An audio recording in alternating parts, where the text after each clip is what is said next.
Galatiens. Chapitre 6. Frères, si un homme vient être surpris en quelque faute, vous qui êtes spirituels, redressez-le avec un esprit de douceur. Prends garde à toi-même, de peur que tu ne sois aussi tenté. Portez les fardeaux les uns des autres, et vous accomplirez ainsi la loi de Christ. Si quelqu'un pense être quelque chose, quoiqu'il ne soit rien, il s'abuse lui-même. Que chacun examine ses propres œuvres, et alors il aura sujet de se glorifier pour lui seul, et non par rapport à autrui. Car chacun portera son propre fardeau. Que celui à qui l'on enseigne la parole, fasse part de tous ses biens à celui qui l'enseigne. Ne vous y trompez pas, on ne se moque pas de Dieu. Ce qu'un homme aura semé, il le moissonnera aussi. Celui qui sème pour sa chair, moissonnera de la chair la corruption, mais celui qui sème pour l'esprit moissonnera de l'esprit la vie éternelle.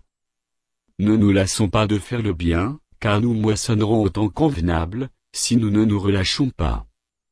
Ainsi donc, pendant que nous en avons l'occasion, pratiquons le bien envers tous, et surtout envers les frères en la foi. Voyez avec quelle grande lettre, je vous ai écrit de ma propre main. Tous ceux qui veulent se rendre agréables, selon la chair vous contraignent à vous faire circoncire, uniquement afin de n'être pas persécutés pour la croix de Christ. Car les circoncis eux-mêmes n'observent point la loi, mais ils veulent que vous soyez circoncis, pour se glorifier dans votre chair.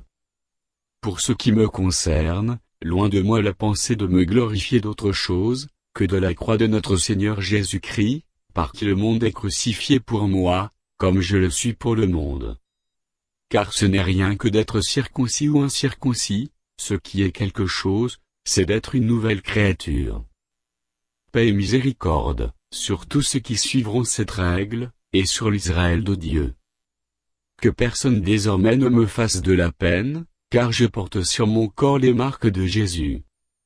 Frères, que la grâce de notre Seigneur Jésus-Christ, soit avec votre esprit. Amen.